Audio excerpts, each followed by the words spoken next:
Mari kita berdoa. Dalam hidup yang kami jalani, masing-masing kami punya berbagai pergumulan. Namun di balik setiap pergumulan yang ada, kami sungguh bersyukur karena kami tidak sendirian. Kami tahu bahwa ada Allah Tritunggal yang senantiasa berada bersama-sama dengan kami, yang terus menopang dan menuntun kami. Kristus yang memberikan kepada setiap kami pengharapan dan kekuatan. Kristus yang nanti akan datang kembali menjemput setiap kami. Dan pada saat ini kami bersyukur. Di tengah kehidupan yang kami jalani, Engkau masih memberikan kepada kami kekuatan untuk berkumpul bersama di rumah Tuhan ini. Dan Engkau tahu kami datang untuk membaca dan merenungkan firman-Mu, dan secara khusus kami rindu mengalami perjumpaan dengan Tuhan. Dan biarlah firman yang hendak kami renungkan bersama boleh terus meneguhkan kami, supaya masing-masing kami punya iman, pengharapan dan kasih yang senantiasa tertuju kepada Engkau. Saat ini mari Engkau yang menyertai dan memimpin setiap kami, sehingga sungguh masing-masing kami nantinya bisa menjadi pendengar dan pelaku firman. Kami menyerahkan waktu di depan kami sepenuhnya ke dalam tangan cinta kasih dan anugerah Tuhan. Demi Kristus kami naikkan doa ini. Amin.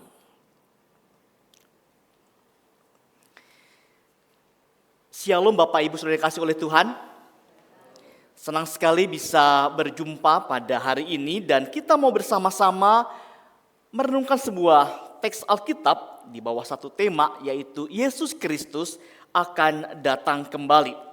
Dan teks Alkitab diambil dari Injil Yohanes pasal yang ke-14 ayat 1 sampai 3. Yang ditampilkan adalah bahasa Indonesia sehari-hari, namun saya akan membacanya dalam terjemahan baru.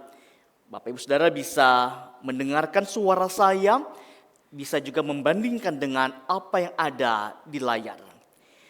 Yohanes 14 ayat 1 sampai 3, demikian bunyi firman Tuhan.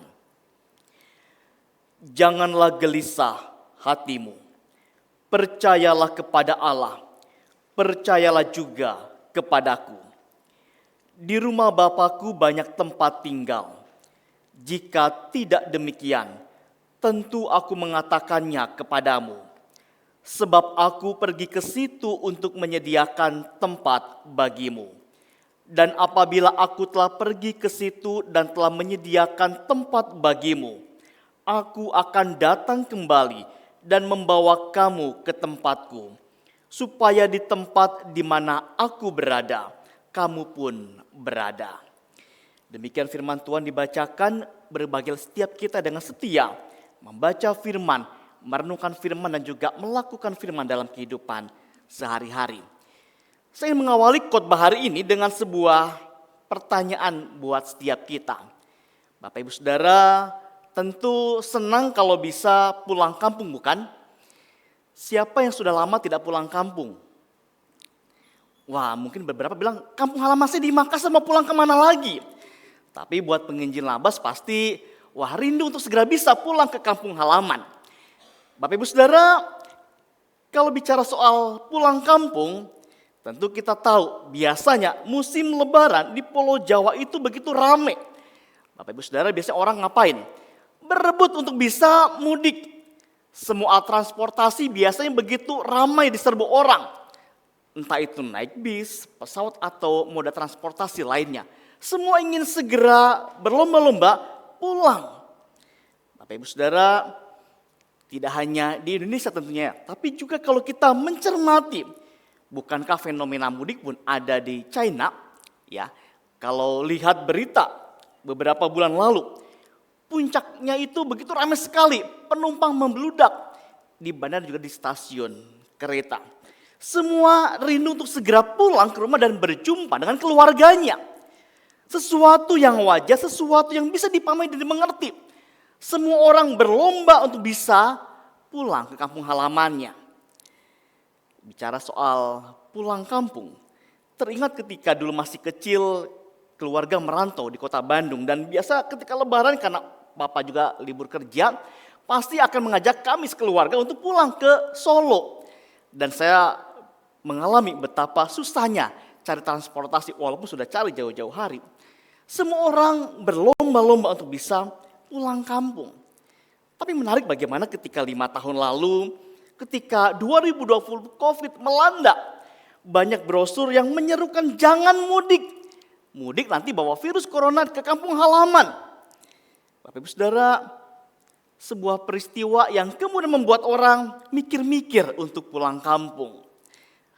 Namun satu hal yang kami syukuri saya dan istri adalah ada kesempatan untuk kemudian kembali berjumpa dan tinggal bersama-sama selama beberapa waktu kemudian. Bapak Ibu Saudara, di 2020 masih ingat sekali bagaimana ketika itu penerbangan akan segera ditutup dan bersyukur istri saya bisa meninggalkan kota Malang kembali berjumpa dengan saya di kota Bogor waktu itu. Dan ingat ketika saya menjemput di bandara, ya dia menangis ketika saya setir mobil, dia menangis. Kenapa menangis? Dia berpikir akan lama sekali kembali bisa berjumpa karena pandemi COVID-19 yang membuat masyarakat pada waktu itu begitu takut sekali. Bapak Saudara, setiap orang rindu untuk pulang.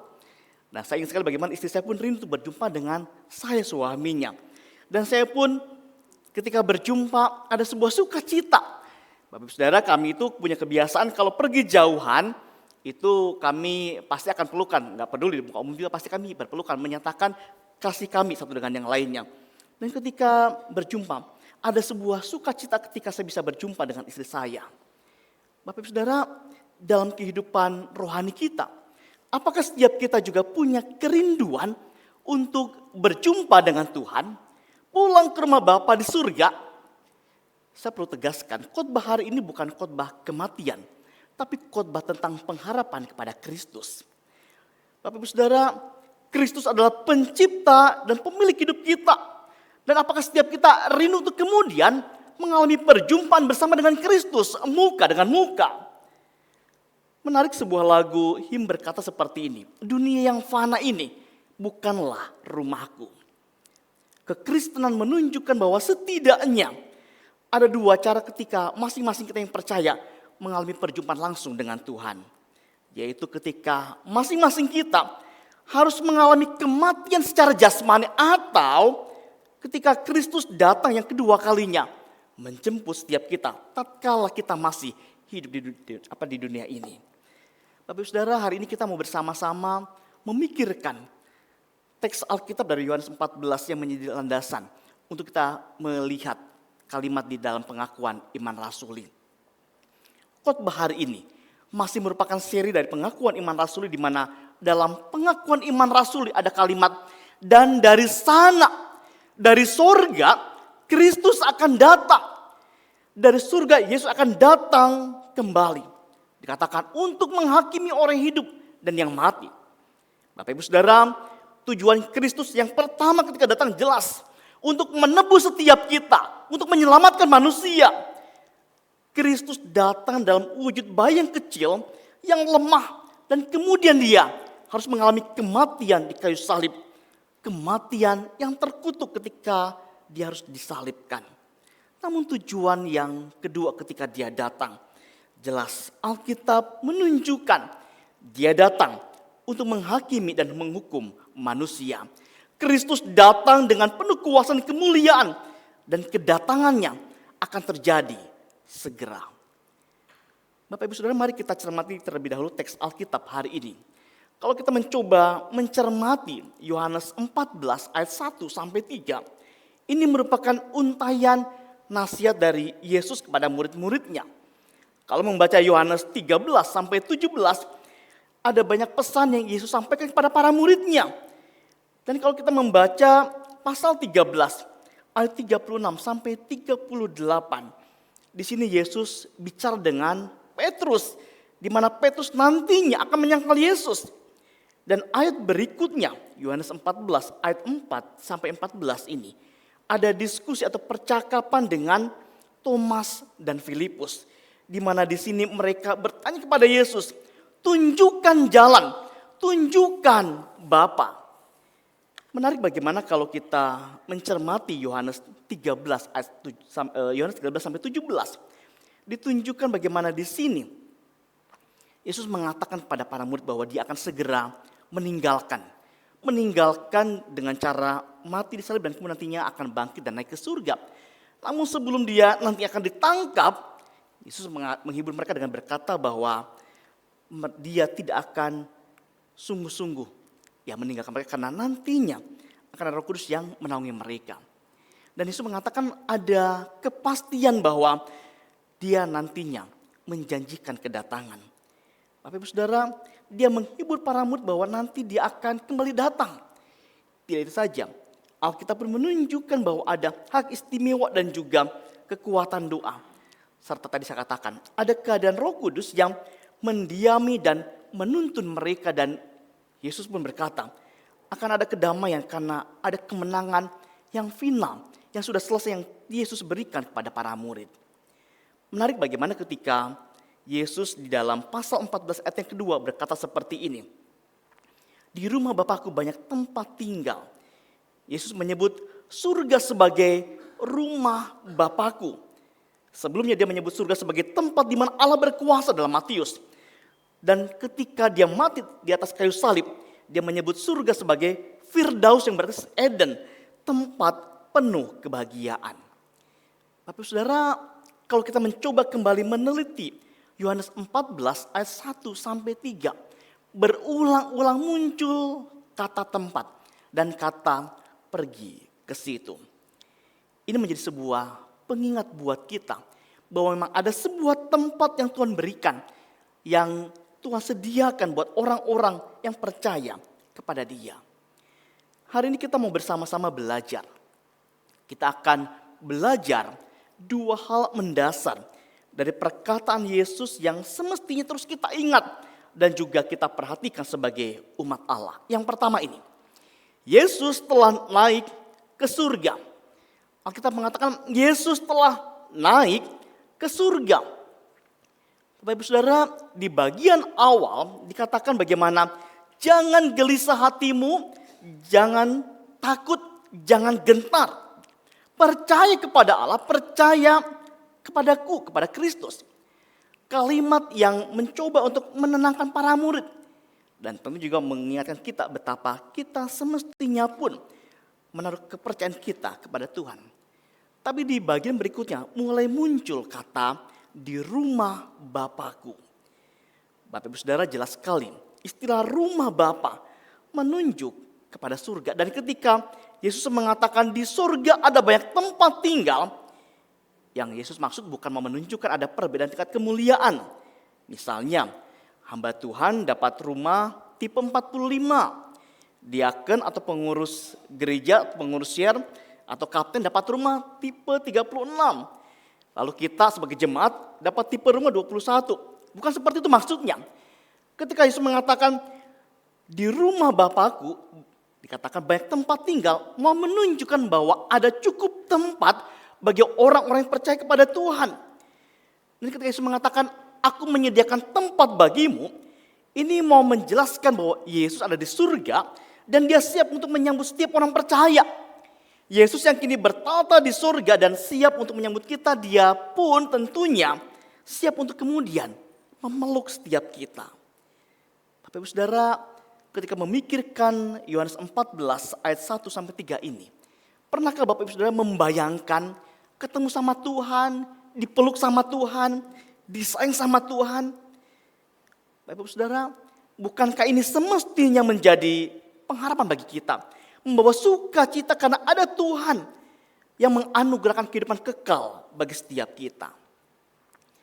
Tadi saya tunjukkan di dalam layar ada beberapa kata yang diulang.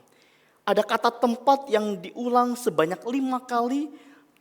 Ini mau menekankan dan menunjukkan bahwa surga betul-betul merupakan sebuah tempat. Dan logikanya, jika surga ada, maka neraka juga ada. Seorang teolog mengatakan bagaimana surga itu adalah sebuah tempat tertentu dan bukan semata-mata merupakan suatu kondisi atau keadaan. Dia mau menunjukkan bagaimana surga itu nyata. Surga itu ada, bukan sebuah kondisi yang nyaman saja. Tapi sebuah tempat tertentu yang sungguh-sungguh ada. Yang disiapkan bagi orang yang percaya kepada Kristus. Dan kalau surga ada, maka neraka juga ada. Bapak Ibu yang dikasih oleh Tuhan, ada banyak fakta di Alkitab yang menyatakan bahwa Yesus yang mati dan bangkit itu telah naik ke surga. Dan Alkitab menunjukkan bahwa kenaikan Yesus ke surga menjadi sebuah tanda bahwa Dia adalah Allah yang tinggal di surga. Dan kenaikan merupakan salah satu bagian dari karya Kristus di tengah-tengah dunia ini. Bapak Ibu Saudara, Yesus Allah yang berinkarnasi, Allah yang menjadi manusia biasa sama seperti kita. Selama Dia hidup di dunia, Dia melakukan segala perintah Bapa dan mengerjakan misi Tuhan. Dan Alkitab menunjukkan bagaimana Kristus kemudian harus mati, menderita, bahkan harus digantung di atas kayu salib. Tapi kita bersyukur Yesus kemudian bangkit dan pada hari yang ketiga, dan setelah itu Dia menampakkan diri kepada para murid. Yesus yang terangkat ke surga nantinya akan datang kembali untuk yang kedua kali. Bapak Ibu Saudara, kenaikan Kristus ke surga menjadi pengingat bahwa Dia tinggal di sana. Tapi ketika Dia naik ke surga, Dia tidak meninggalkan kita karena Alkitab menunjukkan kepada kita. Tak kala Yesus naik ke surga, ada Roh Kudus yang turun atas diri orang percaya. Roh Kudus hadir untuk kemudian memampukan setiap kita untuk menjadi murid yang melakukan tugas menjadi saksi Kristus. Roh Kudus pun juga menyempurnakan hidup kita untuk mengerjakan apa yang menjadi maunya Tuhan. Bapak Ibu Saudara, kehadiran Roh Kudus untuk melengkapi dan memampukan setiap kita untuk terus senantiasa menjadi saksinya Kristus. Bapak Ibu ketika memikirkan tentang Kristus yang naik ini, kita semestinya menyadari bahwa ada Roh Kudus yang tetap tinggal dalam diri kita. Dan kebenaran ini semestinya menuntun setiap kita untuk kembali mengevaluasi hidup yang dijalani ini. Apakah masing-masing kita sudah hidup dalam pimpinan Roh Kudus, terus senantiasa peka akan suara Roh Kudus? Orang yang telah diselamatkan oleh Kristus tentunya akan memiliki respon yang benar dalam menjalani kehidupan di dunia ini. Dan saya mengatakan, Injil Kristus semestinya mengubahkan kehidupan kita dan memberikan dorongan bagi setiap kita untuk hidup berkenan di hadapan Tuhan. Mari kita evaluasi. Apakah Injil Kristus memang sudah mengubahkan pola pikir kita? Apakah pikiran kita adalah pikiran yang baik dalam arti memikirkan firman, atau justru seringkali pikiran yang jahat atau yang kotor seringkali masih muncul dalam benak kita? Apakah Injil Kristus pun sudah mengubahkan tutur kata kita? Apakah kata-kata kita masih kata-kata yang kasar, yang menyakiti sesama, atau kata-kata yang membangun satu dengan yang lain? Apakah Injil Kristus juga sudah mengubahkan tingkah laku kita? Makin serupa Dia, atau justru kita terus hidup seperti dunia ini? Bapak Ibu Saudara, ini bagian pertama. Yesus naik ke surga dan ada Roh Kudus yang tinggal dalam diri kita, dan Dia mau supaya setiap kita terus hidup berkenan di hadapan Dia. Hal berikutnya Bapak Ibu Saudara, ketika memikirkan Yohanes 14 ayat 1 sampai 3 ini, kita bisa mencermati dengan jelas bagaimana Yesus akan datang kembali. Yang pertama tadi, Yesus telah naik ke surga. Yang kedua ini, Yesus akan datang kembali. Tentu saja pada saat kita bicara tentang kenaikan Yesus, maka mau tidak mau kita harus bicara tentang kedatangan yang kedua kalinya. Dan kedatangan Kristus yang kedua kalinya adalah peristiwa yang pasti akan terjadi. Bapak Ibu Saudara, ketika membaca teks-teks yang ada, khususnya di Wahyu ditulis seperti ini. Iya, aku datang segera. Amin. Datanglah Tuhan Yesus. Ini Wahyu 22 ayat 20. Ya, 2 ayat yang terakhir.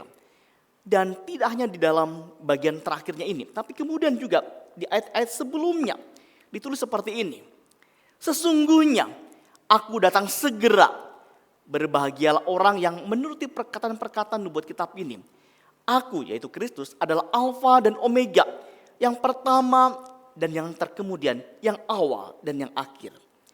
Bapak Ibu Saudara, berulang-ulang, bahkan di satu pasal Wahyu 22, ada kata aku datang segera. Sebuah kalimat yang mau menunjukkan bahwa kedatangannya itu pasti terjadi dan tidak ada yang mampu menghalanginya. Dan kita akan melihat beberapa hal berkaitan tentang kedatangan Yesus yang kedua kalinya ini. Bapak Saudara, kita perlu memahami, tatkala dia datang yang kedua kalinya, dia punya tujuan yang berbeda dengan kedatangan yang pertama. Ketika dia datang yang pertama kali, jelas dia mati disalib untuk kemudian menebus dosa kita. Tapi ketika dia datang yang kedua kalinya, Alkitab menunjukkan ini. Terhadap orang yang tidak percaya Kristus, Tuhan akan menyatakan penghakiman dan penghukumannya. Pada waktu itu pintu anugerah akan tertutup dan batas panjang sabar Allah telah habis. Dan dia akan menghakimi manusia dengan keadilannya. Dan teks-teks Alkitab menunjukkan akan hal ini. Tuhan akan menghukum mereka yang tidak percaya. Dalam Wahyu ditulis juga terhadap iblis, antikristus dan juga pengikutnya. Tuhan akan menghentikan segala aktivitas mereka dan gerakannya dan menghukum mereka dengan penghukuman yang kekal. Bahkan teks Alkitab di dalam Wahyu pun mengatakan, pastikan nama kita tercatat dalam kitab kehidupan.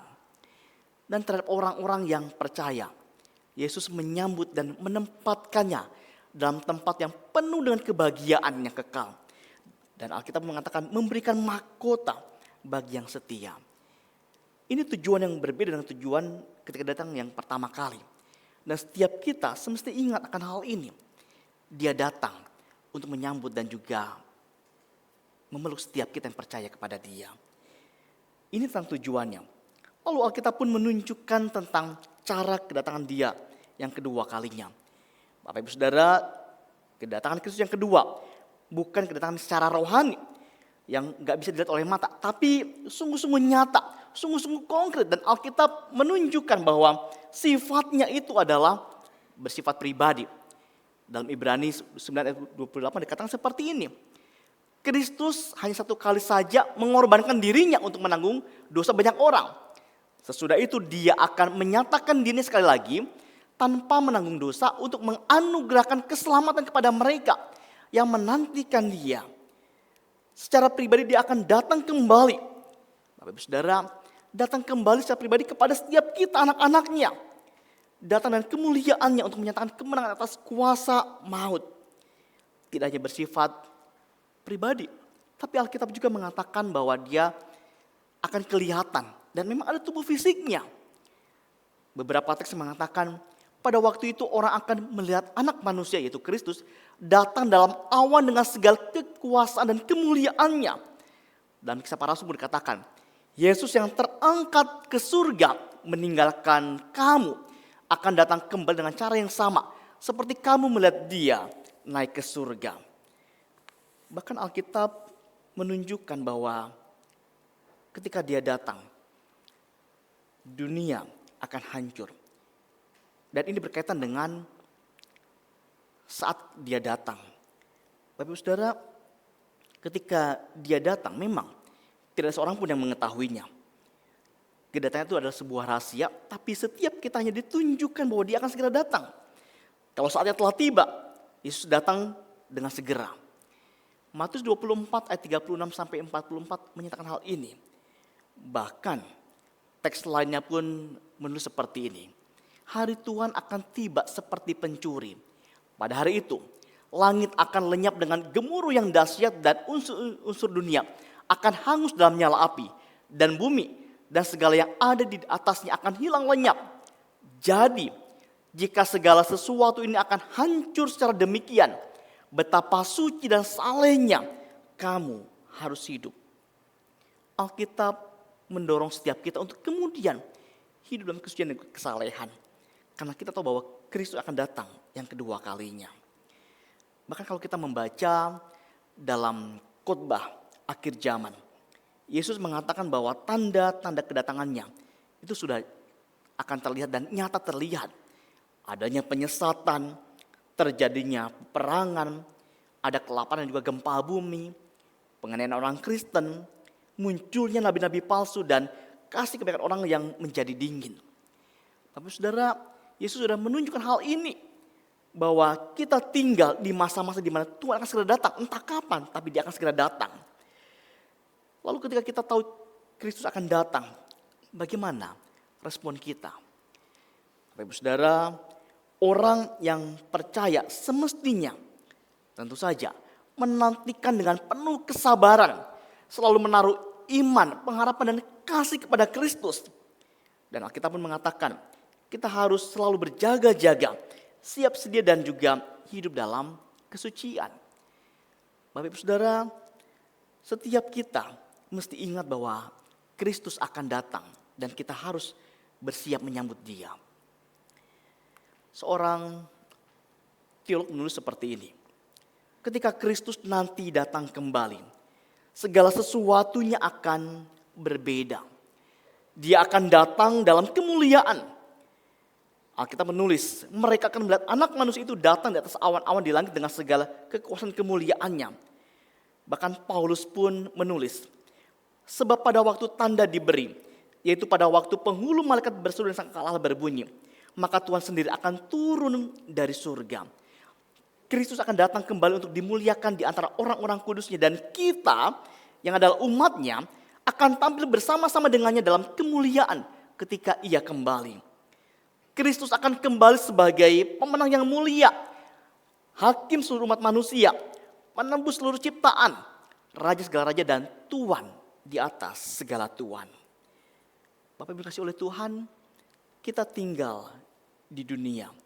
Dunia ini adalah rumah yang fana, sedangkan sorga adalah rumah yang kekal. Setiap orang yang percaya dan mengakui Dia sebagai juru selamat dan Tuhan satu-satunya, diberikan janji dan jaminan bahwa nantinya kita akan tinggal di rumah yang kekal.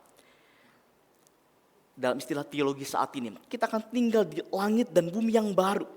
Namun ingat, kita masih tinggal di dunia ini dan berarti ada panggilan untuk menjadi saksi Kristus. Kita perlu menyampaikan kasih Kristus kepada orang-orang yang belum mengenal Dia. Ketika mempersiapkan khotbah ini, saya teringat dengan sebuah kisah nyata. Kisah nyata seorang bernama Joyce Lin yang meninggal pada 12 Mei 2020 akibat kecelakaan di Danau Sentani, Papua. Warga Amerika keturunan Taiwan ini memulai karirnya di bidang pakar sistem keamanan di dunia maya, yaitu cyber security. Gelar sarjana dan master di bidang IT diraihnya dari MIT, ini kampus bergengsi di dunia. Sementara dia studi di MIT, dia mendapatkan lisensi sebagai pilot pribadi. Karir yang menjanjikan ditinggalkannya setelah hatinya tergerak oleh misi untuk menghadirkan kabar baik ke suku-suku bangsa yang tersebar di pelosok. Kemudian dia sekolah teologi di sebuah sekolah bernama Gordon Conwell Theological. Kemudian dia tertarik untuk misi layanan penerbangan, dan mendapat kesempatan untuk kemudian ke Papua. Bapak Ibu Saudara, semasa hidupnya Joyce ini pernah mengevakuasi seorang wanita yang sakit parah dari Wamena ke Sentani. Evakuasi ini meninggalkan kesan mendalam yang mengobarkan komitmennya untuk memberi layanan yang sangat dibutuhkan dalam kondisi darurat. Air mata yang menetes di mata perempuan Papua itu baginya bukan hanya tangis haru, tapi ungkapan pengharapan akan pertolongan Tuhan. Karena inilah evakuasi medis pertama yang dilakukannya sejak penerbangan dihentikan akibat pandemi COVID-19. Bagi pilot cantik dan cerdas ini, pekerjaan menerbangkan burung-burung besi mini bukanlah sekedar profesi. Dalam keyakinannya, layanan yang diberikan adalah bagian dari perpanjangan kasih Tuhan, dan kehadiran Tuhan inilah yang sesungguhnya membawa harapan bagi orang Papua. Dalam sebuah tulisan dituliskan seperti ini. Saya bacakan. Aku sangat bersyukur mengenal Tuhan secara pribadi. Ia tak pernah meninggalkanku dalam titik-titik nadir hidupku. Berulang kali Tuhan mengubah ratapanku menjadi tarian sukacita. Walaupun aku selalu tertarik menerbangkan pesawat dan bekerja dengan komputer, lebih dari semua itu, aku sangat tertarik untuk membagikan kasih Kristus dengan turut memberi dukungan bagi misi yang mengubah hidup bagi orang-orang yang kehilangan harapan, agar ratapan mereka berubah menjadi tarian sukacita karena ada Kristus yang mengasihi mereka, ada Kristus yang berkorban bagi mereka. hari ini sebagai orang-orang yang masih diberikan nafas kehidupan, apa yang sedang kita lakukan dengan hidup kita? Apa kita sedang melakukan pekerjaan kasih setidaknya bagi mereka yang tinggal di sekitar kita? Apakah kasih Kristus sudah mengubah hidup kita dan kemudian kita melakukan pekerjaan kasih sebagai sebuah penantian kita akan kedatangan Dia yang kedua kalinya? Bapak Ibu Saudara, Alkitab dengan jelas mencatat bahwa Yesus akan datang yang kedua kalinya. Dan setiap kita diminta untuk kemudian bersiap untuk berjumpa bersama dengan Dia. Bapak Saudara, setiap kali saya persiapan, saya pun suka bersenandung sebuah lagu. Dan ini lagu yang selalu saya senandungkan dalam persiapan khotbah beberapa minggu terakhir ini. Dari KPK 305 yang diberi judul ini, Hari yang Penuh Mulia. Bapak Saudara, ditulis oleh seorang bernama Jim Hill. Lahir dari pengalaman pribadinya Jim Hill sebagai seorang Kristen yang baru. Dan refleksinya dia untuk kemudian bisa terus mengalami perjumpaan dan pengharapan kepada Tuhan. Dia menulis ini ketika mama mertuanya sakit. Dan dia bertanya kenapa ini harus terjadi. Sebagai orang Kristen baru dia kemudian belajar dan kemudian dia dibukakan oleh Tuhan bahwa ada pengharapan di dalam dia. Saya ingin memutarkan lagu ini buat setiap kita. Sebuah lagu saya tidak tahu apakah kita pernah menyanyikan lagu ini. Ya, tapi sebuah lagu yang isinya berupa pengharapan kepada Tuhan. Yang menjanjikan kehidupan kekal bagi setiap kita. Ada sebuah hari yang begitu mulia. Berjumpa bersama dengan Dia. Suatu hari yang tidak ada air mata, tidak ada awan gelap, tidak ada kesusahan. Wahyu pun mencatat hal ini dengan jelas. Bapak Saudara, sebuah lagu yang indah yang ketika saya menyanyi, ya tidak apa-apa, dari tengah pun gak apa-apa juga. Tapi lagu ini menjadi lagu yang pengingat bahwa ada saat kita akan berjumpa bersama dengan Dia. Ada suatu hari tak ada air mata, Wahyu mencatat hal ini, tak ada awan gelap, baru, tak ada tidak ada kesusahan.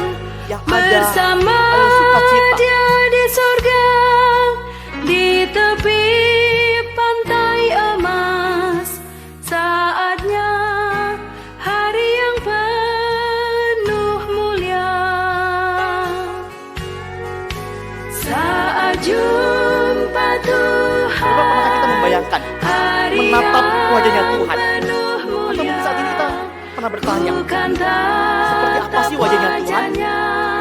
Dan rahmatnya Mungkin kita gak bisa membayangkan wajahnya Tuhan. yang memegang tanganku Kita nanti akan ke berjumpa dengan tanah Dia. yang dijanjinya. Dan detik ini Dia terus memegang tangan kita. Saatnya hari yang penuh mulia. Ada suatu tempat tiada ketakutan, tiada keluh sakit, tak ada perpisahan. Tuhanku disalibkan dan ku mau bersamanya. Saatnya hari yang penuh mulia. Saat jumpa Dikasihi oleh Tuhan, Tuhan, hari yang teks lagu ini penuh menegaskan mulia. bahwa saat jumpa Tuhan Bukan itu merupakan sebuah hari yang penuh mulia. wajahnya dan Pertanyaannya rahmatnya Apakah setiap kita masing-masing siap untuk berjumpa dengan Tuhan? memegang tanganku Hidup kita memang penuh dengan berbagai macam pergumulan. yang dijanjinya. Yang terlepas tiap kali kita bergumul, bergumul dengan keluarga kita masing-masing, bergumul dengan usaha dan pekerjaan kita, bergumul dengan kesehatan kita. Setiap kita punya pergumulan yang berbeda. Tapi satu hal, kita punya Tuhan yang sama, yang terus senantiasa bersama-sama dengan kita, yang tidak pernah meninggalkan kita, yang terus menopang hidup kita. Kristus memang akan datang kembali dan kita tidak tahu itu kapan terjadi. Namun satu hal yang Tuhan mau, setiap kita semestinya bersiap untuk berjumpa dengan Dia. Pertanyaannya, siapkah kita berjumpa dengan Tuhan? Siapkah setiap kita nantinya dipanggil Tuhan kapan saja? Bapak Ibu sudah dikasih oleh Tuhan, saya mengutip sebuah kalimat dari seorang Perdana Menteri. Dia menulis seperti ini. Aku telah siap untuk bertemu dengan penciptaku. Saya ulangi. Aku telah siap untuk bertemu dengan penciptaku. Mengenai apakah penciptaku telah menyiapkan rencana untuk bertemu denganku, itu adalah hal yang lain. Sebuah kalimat yang luar biasa dari Winston Churchill ini. Siap untuk bertemu dengan penciptaku. Mengenai apakah dia sudah menyiapkan rencana untuk bertemu denganku, itu urusannya Tuhan deh. Tapi dia mencoba untuk menyiapkan diri berjumpa dengan Tuhan sebelum dia datang kembali untuk yang kedua kalinya. Bapak Ibu dikasih oleh Tuhan, saya ingin menutup khotbah dengan untaian kalimat ini. Masa penantian merupakan ujian atas iman kita, karena itulah kita menanti dalam pengharapan. Dan hari ini kita diingatkan bahwa Alkitab dengan jelas dan juga tegas menyatakan bahwa Tuhan akan segera datang yang kedua kalinya. Mari kita mengingat dan juga memegang janji kebenaran firman Tuhan ini. Allah telah menyediakan suatu tempat kediaman di surga bagi kita. Suatu tempat kediaman yang kekal yang tidak dibuat oleh tangan manusia. Biarlah Roh Kudus menolong setiap kita untuk terus bersandar kepada Kristus. Menaruh pengharapan kepada Kristus dan terus senantiasa berjalan bersama dengan Kristus. Amin. Mari kita berdoa. Kami bersyukur untuk kesempatan yang Tuhan berikan. Boleh bersama-sama membaca dan merenungkan firman Tuhan dari Injil Yohanes pasal 14 ayat 1 sampai 3. Kami diingatkan oleh bagian firman bahwa Yesus telah naik ke surga dan nantinya akan datang kembali untuk yang kedua kalinya. Kami tidak tahu kapan Kristus akan datang yang kedua kalinya. Namun Alkitab meminta kami supaya masing-masing kami bersiap, masing-masing kami hidup takut akan Tuhan. Ampuni kami ya Bapak, karena seringkali kami lalai untuk bisa menyenangkan hati Tuhan. Biarlah Roh Kudus terus memampukan dan menolong kami masing-masing supaya dalam hidup yang dijalani, kami terus berjalan bersama dengan Tuhan. Dan kami pun bersyukur karena firman Tuhan juga mengingatkan kami bahwa dalam Kristus ada pengharapan. Walau hidup kami penuh dengan berbagai macam pergumulan, namun satu hal yang kami yakini bahwa kami punya pengharapan dalam Kristus. Kristus yang telah mati dan bangkit itu telah memberikan jaminan yang kekal bagi kami. Dan oleh karena itu ya Bapa, biarlah setiap kami terus menjadi saksi Tuhan tatkala Tuhan masih memberikan nafas kehidupan kepada setiap kami. Terima kasih buat apa yang telah kami pelajari bersama, dan Tuhan terus tolong kami supaya kami berjuang untuk bisa melakukan firman Tuhan dengan kekuatan yang berasal dari Roh Kudus. Demi Kristus kami menaikkan doa syukur buat firman Tuhan yang telah kami dengar bersama di pagi hari ini. Amin.